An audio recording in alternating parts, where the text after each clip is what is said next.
Many years ago, when the people of Israel were a great nation ruled by King Saul, they fought a long and bitter war against their ancient enemies, the Philistines. In those days, soldiers used swords and spears and bows and arrows, and they wore heavy armor and carried shields to protect themselves in battle, so that only the biggest and strongest men were taken into the army.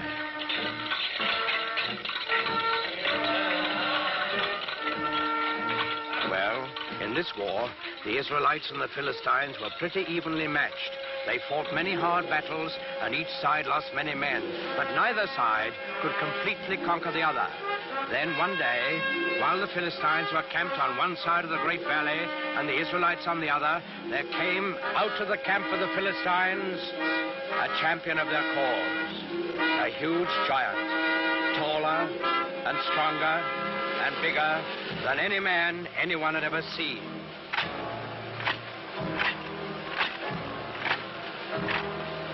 He wore very heavy armor, and his face was fierce and cruel, so fierce and cruel that it would strike fear into the hearts of the bravest. This was Goliath, the giant of Gath. He strode to the center of the valley, faced the armies of Israel, and in a voice like thunder, he hurled this defiance at them. I am Goliath, the giant of Gath, and the Philistines have chosen me as their champion. You, soldiers of Israel, choose a man for you, and let him come down here and fight with me. If he kills me, we will be the servants of Israel. If I kill him, you will be slaves to the Philistines. I defy any man to accept my challenge.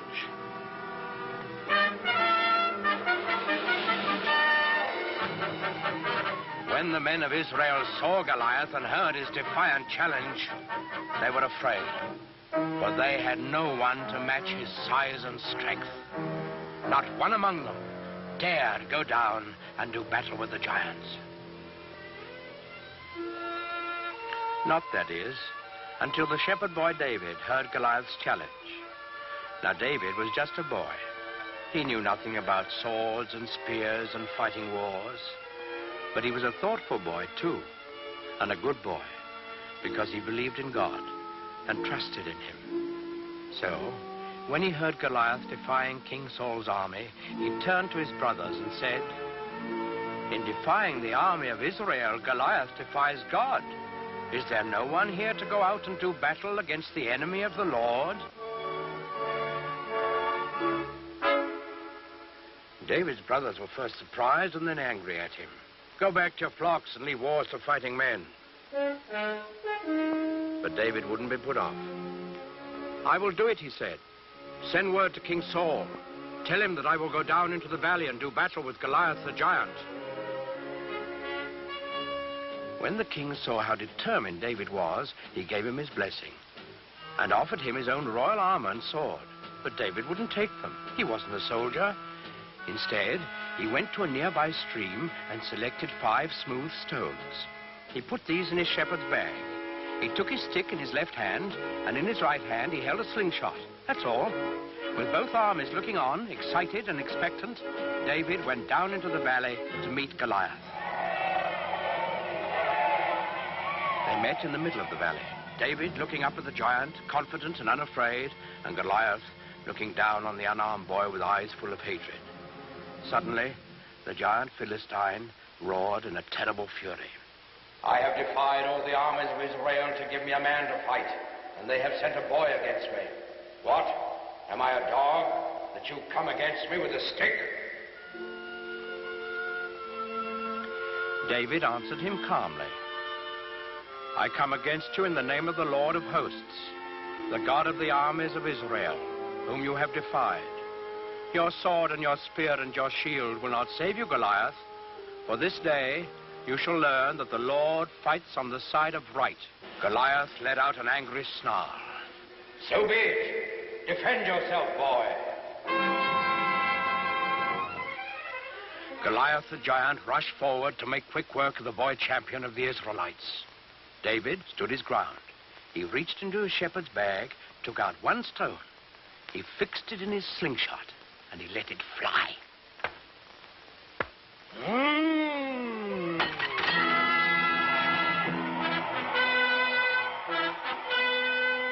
The giant was dead, and the simple shepherd boy, who trusted in God, had done what all of King Saul's army hadn't been able to do. David lifted his eyes to heaven, and he whispered a prayer.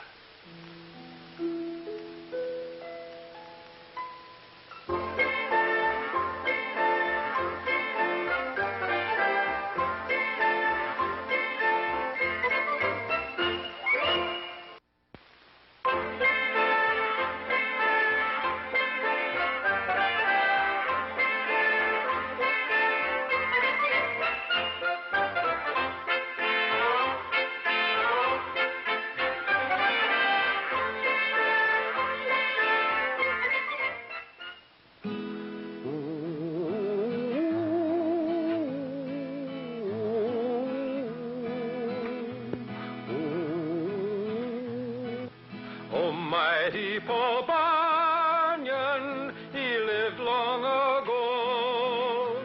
His strength and his goodness helped America grow. When Paul Bunyan was just 1 month old, he placed his baby hands around a young maple tree and tore it out of the ground, roots and all. When he was only 18, he was already 25 feet tall and weighed 800 pounds, all bone and muscle. He took one look at the deep forests of the West and found his job: to chop down the trees to make room for cities, farms, and people. Come all you sons of freedom that run the forest stream. Come all you roving lumberjacks and listen to my theme. We'll cross the roaring rivers where the mighty waters flow, and we'll roam the wild woods over, and once more a lumbering go, and once more a lumbering go, and once more a lumbering go. We'll roam the wild woods over, and once more a lumbering go. Paul Bunyan was so tall, he covered miles with every step. Why, one day he started walking across the country. He walked across Ohio, Indiana, Illinois, and then stepped into the state of Wisconsin. There, he met an old farmer, his head bowed down with grief. The farmer told Paul his story. I'm going down the road feeling bad. Oh, my crops have failed and now I'm feeling sad. My family is hungry and we have no place to live. I'm going down the road feeling bad. And with 5 blows of his axe, Paul Bunyan cleared a space of 10 miles for a brand new farm. Thank you, Paul Bunyan, cried the farmer. You're welcome, said Paul, as he took an extra big step and walked from Wisconsin into Montana. Yes, Paul Bunyan did some remarkable things, all right. As a soldier in the Revolutionary War, he faced a whole line of cannon. As the Hessian soldiers fired at him, he picked up a tree trunk and batted their cannonballs right back, like baseballs. Once, when pirates were roaming the east coast of the United States, he splashed his foot in the ocean and started a wave that sank the whole pirate navy. Oh, and I almost forgot. He also built the Rocky Mountains. Paul grabbed a hill with either hand with a ring-ting-a-tim-ring-a-tid-not-nay and set them down so they would stand in a row. He built the Rockies up so high the topmost peak held up the sky with a ring-ting-a-tim-ring-a-tid-not-nay. Then came the biggest job of his life. The country had no inland waterway large enough for big ships carrying heavy freight. So, Paul Bunyan began to dig. Soon, He had scooped out hundreds of miles of earth. Now he wanted rain, so he clapped his hands together. And down poured the rain until the holes in the earth were filled with the Great Lakes. Now, one of the Great Lakes was named Lake Erie, and the town of Buffalo was on its shore. It took just another day's work for Paul Bunyan to dig the Erie Canal from Buffalo to Albany, and the inland waterway was completed. In his later years, with his big jobs done, Paul Bunyan went back to one of his favorite hobbies, mountain making. But this was a mountain for children, a rock candy mountain. Oh, the buzzing of the bees in the popcorn trees near the chocolate ice cream fountain, where the jelly beans grow and the milkshakes flow down the big rock candy mountain. Oh, the children eat their fill of the whipped cream hill, and no one's ever counting. There's so much to eat, life is one long treat on that big rock candy mountain. Did Paul Bunyan really live? Well, nobody knows for sure. Oh, mighty Paul Bunyan, he lived long ago. His strength and his goodness helped America grow.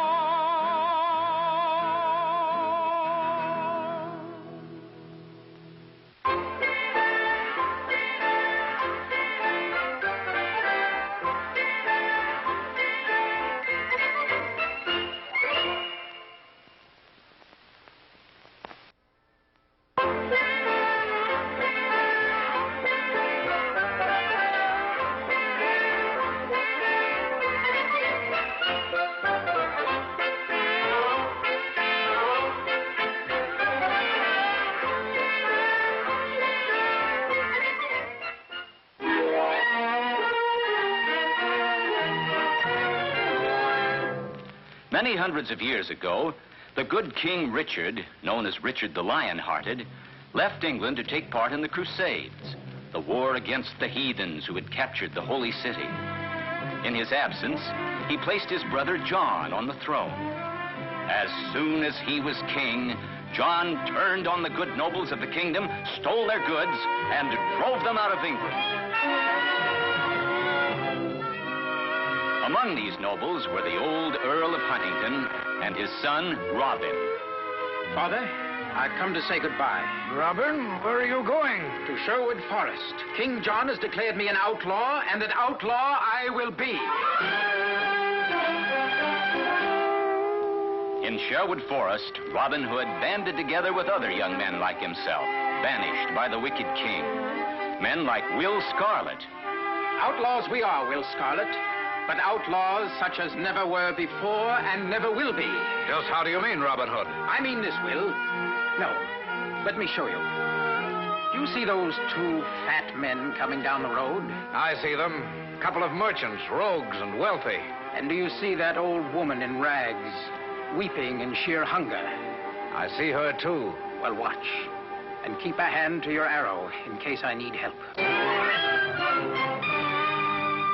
And so, quickly, they became known far and wide.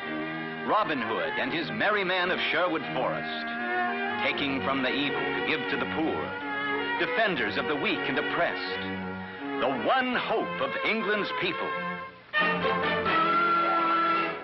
Sometime later, Robin set off by himself in the forest. He started across a bridge which lay across a stream, a bridge consisting of a single log of wood.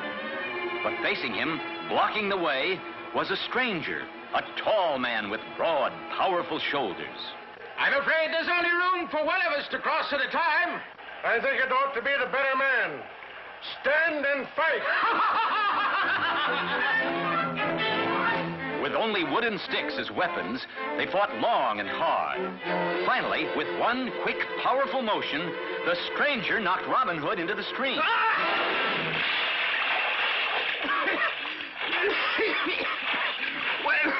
Well done, fellow. What do they call you? John Little is my name. John Little. Well, I'll call you Little John. And I want you to join my band as my next in command.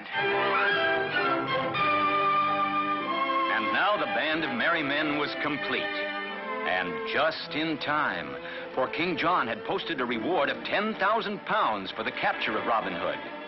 And none was trying harder to win that reward than the Sheriff of Nottingham. Robin, I have news. The Sheriff of Nottingham is staging an archery contest with a golden arrow as the prize. A golden arrow? What a prize. His purpose in holding the contest is to lure you there. That may be, but I shall go anyway. In disguise.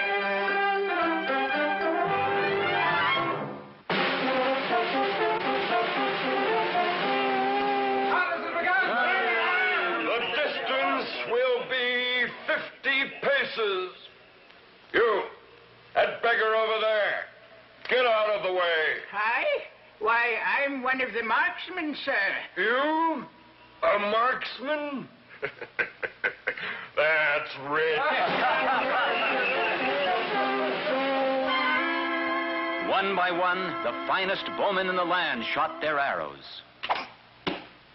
Finally, one arrow lay in the exact center of the circle, a bullseye. The winner is Adam of the Dell. Pardon, Sheriff. I have not yet competed. You? Well, maybe it will bring us a laugh. Robin let fly. A perfect shot, right on top of the arrow in the center, splitting it down the middle. Robin had won. A shot like that, only one man in all this land can shoot so well. Robin Hood, after him, catch him! But the sheriff was too late. Robin was already speeding back to Sherwood Forest.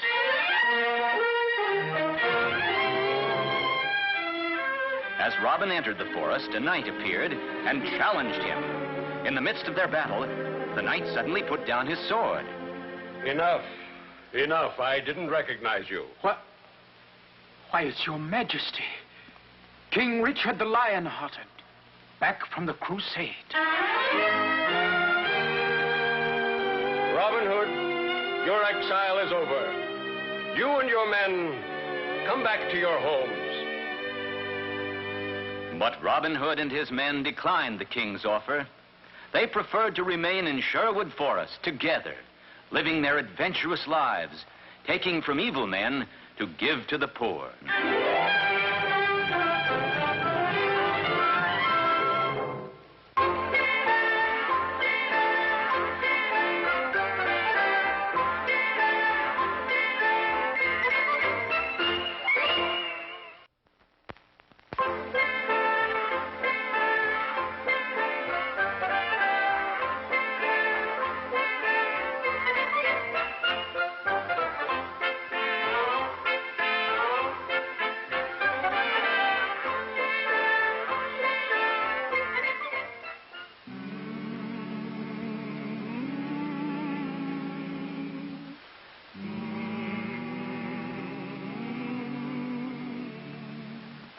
"500 years ago, there were people on both sides of the Atlantic Ocean, but neither knew about the other. On the western side, our side, the people had reddish-brown skins and lived in huts or wigwams. On the eastern side, in Europe, the people were white-skinned. They had learned how to build houses and large sailing ships, but they still didn't know much about the rest of the world. In fact, most of them believed the earth was flat. Then one day, a map maker named Christopher Columbus had an idea. Do you know what? I think the world isn't flat at all. I think it's round like a ball. Did you hear what he said? Did you hear what he said? He said that the world is round. Oh, He's crazy man. I think the world isn't flat at all. I think it's round like a ball. The world's as flat as the brim of your hat, and that is very plain. I know that I'm right, oh, I know that I'm right when I say that the world is round. Oh, I'm right, oh, I'm My thinking is sound and I'll prove the world's round. It won't take very long. But it did take long, 7 long years, before Columbus could convince a king or a queen to let him try out his idea. Then Queen Isabella of Spain agreed to supply the ships and men for his trip. I will discover a shortcut to India and bring back some of the great wealth I find there. And I can do it, for I know the world is round. And instead of going east to India, I shall sail west and reach India around the other way.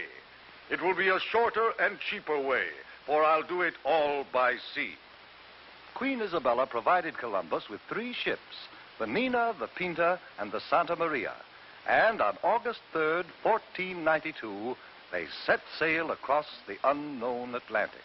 High on the foaming tide, over the ocean, onward our ships will ride, onward, my sailors.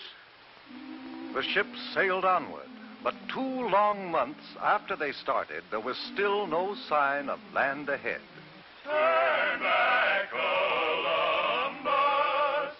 Turn back, Columbus! We'll not turn back until we find India. Onward, men! By October 10th, the sailors and the crew were ready to take matters into their own hands. If Columbus won't do as we ask, we'll put him in chains. And we'll turn the ships around ourselves. Wait! Have you heard? One of our men has just seen a branch in the ocean. What of it? It had fresh berries on it. That means we're near land. Hooray! 2 days later, the ships reached land, and Columbus and his crew saw the people with reddish-brown skins who lived there. Oh, I think it is rather surprising that they should have reddish-brown skins. But now since we have landed in India, then these people must be Indians. We'll call this part of India San Salvador, and I take possession of it in the name of the King and Queen of Spain. The people Columbus called Indians were very friendly, and they gave Columbus and his men many gifts, but not the rich jewels and gold for which they had come. For Columbus really wasn't in India at all. He was on one of the islands off the coast of America. But because of Columbus's mistake, the natives of America have been called Indians ever since. Columbus visited other islands near San Salvador, looking for the great wealth of India. And then he and some of his men returned to Spain. Hooray for Admiral Christopher Columbus! Columbus had no trouble getting ships and men for his second voyage, but he still hadn't the slightest idea that he was headed for the vast continent of America, and that he would have had to cross it and sail over the Pacific Ocean before he could reach India by traveling west. The men of Europe were no longer afraid of the ocean. Columbus made 2 more voyages, and other explorers followed. But each year on October 12th, we celebrate Columbus Day, the anniversary of that day in 1492, when Columbus first sighted the land of the New World, America.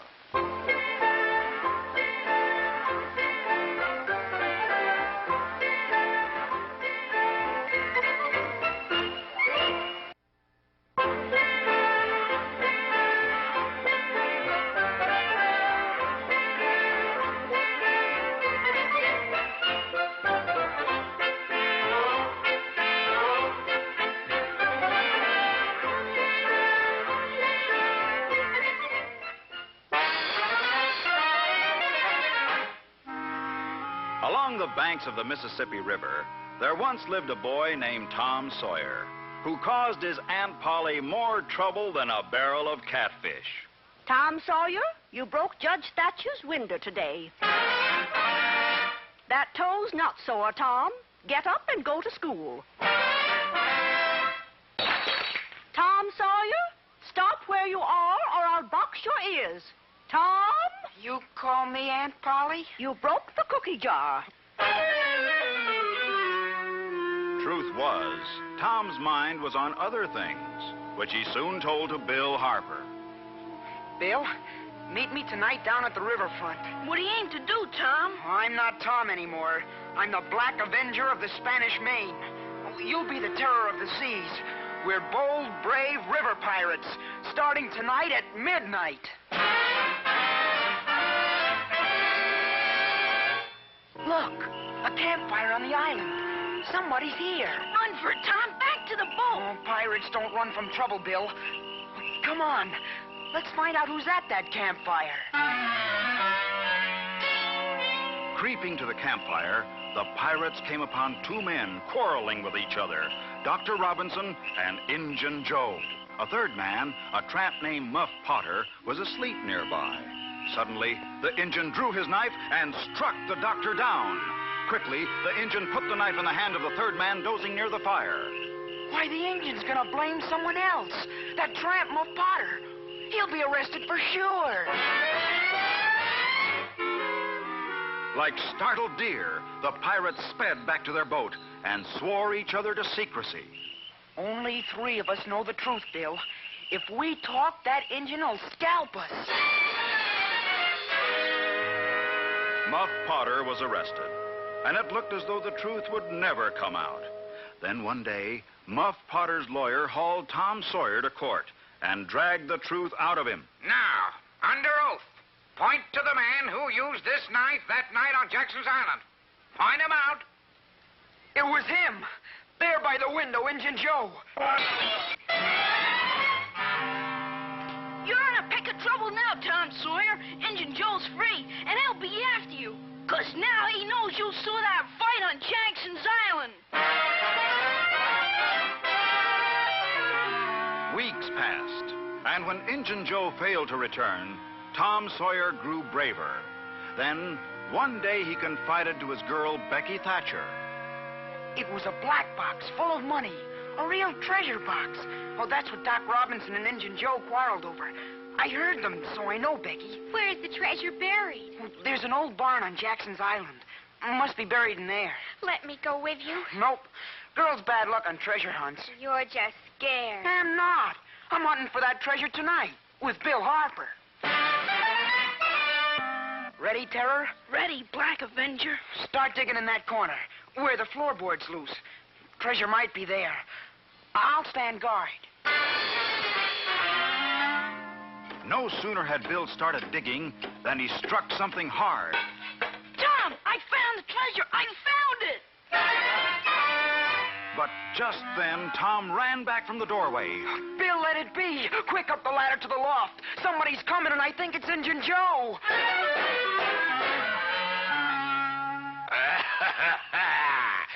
Somebody try steal money. I feel it. Carefully, Tom spliced their pants and shirts together, then tied one end to a beam. Soon, they lowered themselves to the floor. Leg him for the river now, Tom. Wait a minute. Injun Joe must have headed for the cave on the other side of the island. He's gonna rebury the treasure there. Let's go after him. Not me. I'm going home. Not long after, a ferry boat took a picnic crowd to Jackson's Island, and Tom invited Becky Thatcher along. Do you really think Injun Joe hid the treasure in the cave, Tom? Well, I'm not sure, but it would be a good place. Why don't we explore it right now? Suddenly, Tom tripped over something, fell to his knees. Becky, look what I tripped over, the treasure. That's wonderful. Now let's go back. Wait, I can't see the entrance to the cave anymore. Becky, we're lost. Grimly, Tom and Becky wandered underground. They had almost given up when they made a turn in the passageway, and then... Look, a light. There's the entrance. We're safe. Later on, Tom told the townspeople about the cave. They were sure Injun Joe would return to get his treasure, so they set up a guard and waited. One day, he returned and was caught. I give up. I go peaceful. Tom had helped catch Injun Joe, so he was a hero. And he had his share of the treasure, too. But all the money in the world couldn't keep him out of trouble, nor keep him from having more adventures.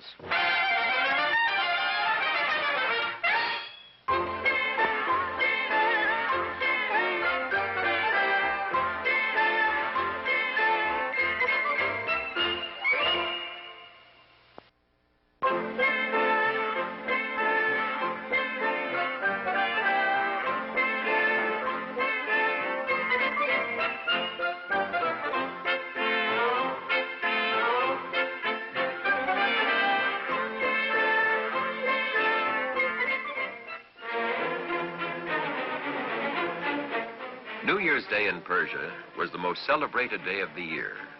Wonderful shows were prepared to entertain the king and the prince. At the end of the program, a lone figure stood before the king with a beautiful horse. Your Majesty, I beg thee, look upon this wondrous animal. It is not real, but an ingenious machine that will carry me anywhere I wish, just by turning a peg.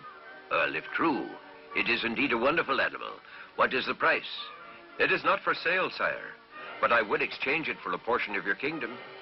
Well, for such a trade, I must know more about this horse. My son, Prince Brahma, will test the animal for me. The owner started to show the prince how to control the horse. But before he could tell him all, Prince Brahma turned the peg, and away he flew. He doesn't know how to bring it back. It's a trick to kidnap the prince. Throw this man in jail until my son returns. As the horse's owner was taken away, the king scanned the skies for the flying prince, but he was out of sight. High above the clouds flew the enchanted horse with the frightened prince. He traveled hundreds of miles, but he couldn't control the animal. He twisted the peg, but the horse continued to fly upward and onward. At last he found a small knob behind the animal's ear. He gave it a turn, and the enchanted horse started to descend. As he came closer to earth, the prince saw he was in a strange kingdom. I will be in danger if I'm found, but I can't control the horse. The amazing animal carried Prince Brahma toward a palace courtyard. After I land, I'll turn the peg, and maybe it will fly away again, perhaps right back to my own country. So intent was the prince on the controls that he didn't watch the archway through which the horse flew. He was knocked off the horse into a courtyard. No one saw him, and while everyone crowded about the mysterious horse, Prince Brahma hid in a room. After studying the horse, the king gave out an order. This is a most unusual animal. I shall give it as a gift to Princess Serena. Perhaps then she'll be my bride. Take the animal to the stable until I'm ready to give it to her. Prince Brahma could hear the king's orders, and now he realized his chance of escaping was gone. Then he heard someone sobbing. He discovered that he was in the room of Princess Serena. She was the most beautiful girl he had ever seen. She looked up and saw the prince staring at her. Who are you? I'm Prince Brahma. I come from far away. Don't let them know I'm here. Oh, did my father send you to rescue me from King Agmir? No, but perhaps I can help. Tell me how you came to this place. Princess Serena then told Prince Brahma the story of how she was captured by the powerful King Agmir. She must marry him or be put to death. I have an idea. If you pretend to be ill, the king will have to postpone any decision until you're well. I'll hide out in the city and return when the time is right. The princess agreed, and she acted as if she were in a trance. And soon the whole palace was alarmed. Word got to the king about her illness. Send for the best doctors in the kingdom. Each doctor who came tried to cure the young girl, and each failed. King Agmir sent out a call to physicians from other lands. One day, a strange doctor came to the palace. I can cure the princess, but I must attend her alone. When the doctor was alone in the sick girl's room, he spoke to her. Princess Serena, arise, for it is time for us to leave. Prince Brahma, it is you? Yes, Serena, but we must play the game for a while yet. Now we will see the king. Sire, you see she is almost cured already. No, some special, unusual gift from you may complete the treatment. How fortunate. I have been saving a most unique horse to give to the princess. So the enchanted horse was brought to the palace. It's beautiful. May I sit in the saddle? Of course, my dear, it's yours. Prince Brahma helped Princess Serena up on the horse. Then he turned to the king. You see, sire, she is cured. Now for my fee. Of course, good doctor. What is your wish? I wish the princess myself. He jumped behind Serena. Never. She is mine. Guards, seize him. But the guards gaped in wonder as the horse rose from the floor and soared away. Out over the fields and mountains, the prince and princess flew. After many hours, Prince Brahma looked below and saw the palace of his father. The enchanted horse had brought them home. The king was delighted to see his lost son and welcomed the princess. Prince Brahma told his father that Serena had consented to be his bride. The happy king released the owner of the horse and granted him a part of the kingdom in exchange for the animal. Later, when Prince Brahma and Princess Serena were married, the king gave them the mechanical animal as a wedding gift. The young people rode away to have many more wonderful adventures with the enchanted horse.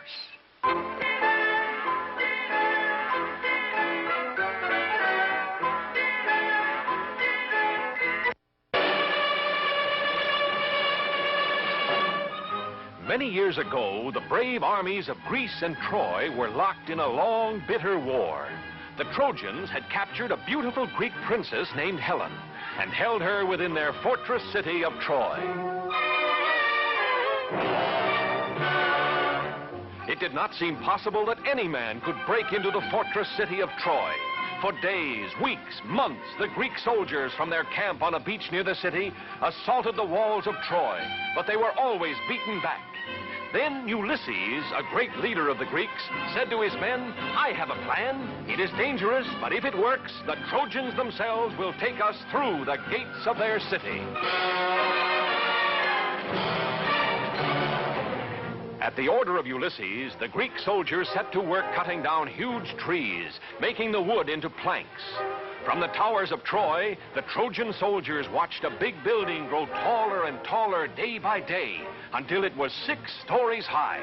And when the Greeks pulled away all the work ladders and scaffolds, there stood a huge wooden horse, 80 feet tall.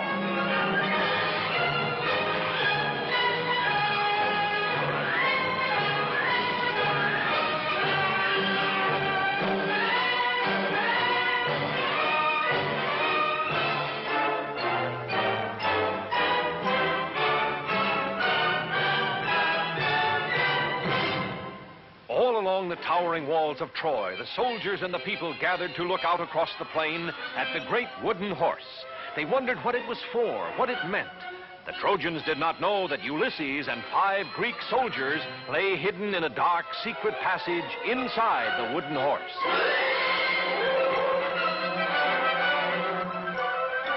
All through the night, fire blazed brightly on the beach. The Greeks were burning their tents just as if they were giving up their camp and sailing back home. When morning came, not a Greek ship or soldier remained, but where they had camped stood the great Trojan horse.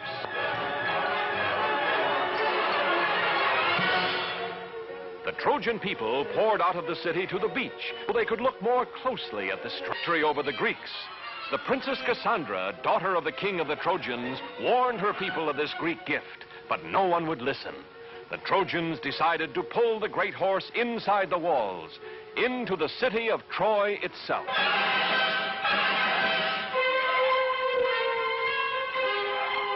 The Trojans tied thick ropes around the legs of the huge wooden horse.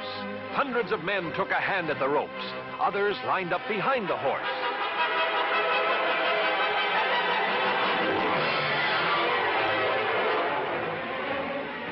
Whooping and hollering, laughing at the Greeks who had never been able to scale the towering walls of Troy, the Trojans tugged and pushed and pulled the huge wooden horse slowly from the beach, over the plains, and through the gates of Troy.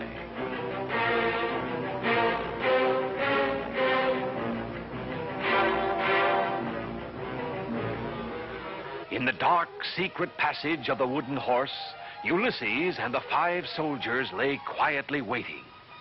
They could feel the horse being moved, What the Trojans had decided to do, neither Ulysses nor his soldiers knew. Suddenly, after a whole day and half a night, the Trojan horse moved no more. An hour passed. Still the horse did not move. Ulysses gave a signal. The soldiers felt their way silently down the dark, secret passage, following Ulysses. Cautiously, he opened the trapdoor. Just as he hoped, the Trojans had brought the horse inside the walls of Troy. The city was sleeping now, and the walls were unguarded. Ulysses drew his sword.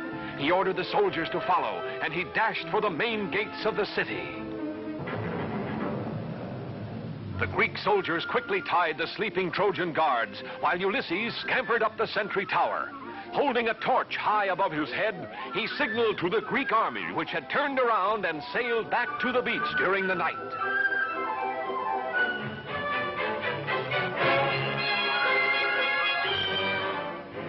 And even as Ulysses and his men opened the gates of Troy, the Greek army was marching across the plain. Caught completely by surprise, the Trojans were easily defeated by the Greek soldiers, who found their beautiful princess and took her back safely to Greece. And brave Ulysses was named the greatest of the Greek heroes.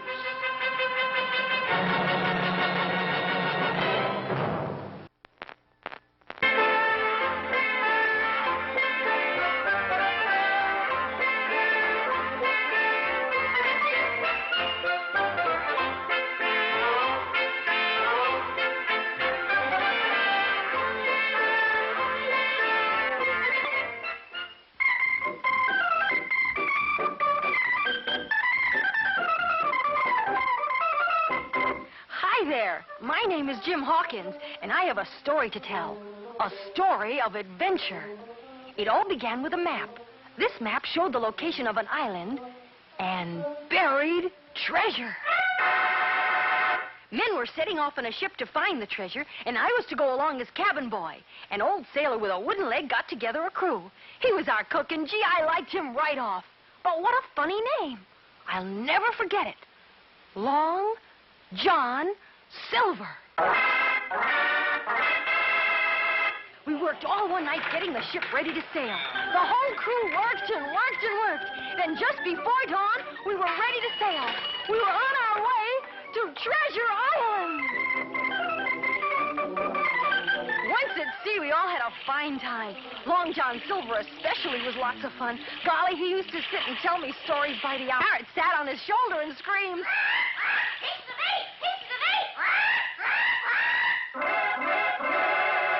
Now, there was a barrel of apples set out for the men. And one night I went to get myself an apple, but because they were almost all gone, I had to climb right into the barrel to get one, right down to the bottom. Then a strange thing happened. Just as I was about to climb out, I heard voices. Keep your eye peeled for that. It was Long John Silver and some of the crew. Now, me laddies, you're a smart lot. No need for us to return empty-handed. We'll come back with all the treasure for ourselves. Gosh, these men were pirates. But I knew their secret if only they didn't discover me. See here, mateys, have an apple. But just as Long John was reaching into the barrel... Land-ho! That's it, lads. Treasure Island.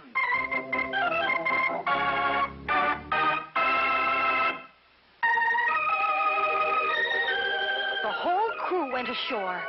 Loyal crewmen in one group, pirates in another, all looking for the treasure. Pretty soon I was all alone in the jungle when all of a sudden, from behind a tree jumped the strangest man you ever did see. He was laughing and laughing and laughing. Then all at once he stopped. Who are you? My name is Jim Hawkins, sir. Well, I'm old Ben Gunn, and you're a pirate, aren't you? Oh, no, sir, no. Well, I know that pirates are here looking for my treasure, but they won't find it. I've lived in this island for 3 years hiding that treasure. They won't find it now. No, they won't. Long John Silver. Yes, me hearties, it's Long John and me crew. And now, Ben Gunn, take us to that treasure. Long John and his pirates had surrounded us. Ben would just have to take them to the treasure now. Our only chance was to have the loyal crew find us before we reached it. Ben Gunn took us to the far side of the island and pointed to a cave. I'm afraid you've done us in, Long John. Right you are. And the treasure's mine. Long John grabbed a hook and started to pry open one of the chests when... What's that? Our loyal crew was fighting the pirates. Long John and his men were captured. The treasure was safe. Our men tied up Long John and his pirates and then loaded the treasure aboard our ship. Diamonds and pearls and silver and gold and every treasure you could think of. So much that we just couldn't carry it all. So today, if you should happen across an island and find a cave, you too might find buried treasure, 'cause that's Treasure Island! It's the me! It's the me!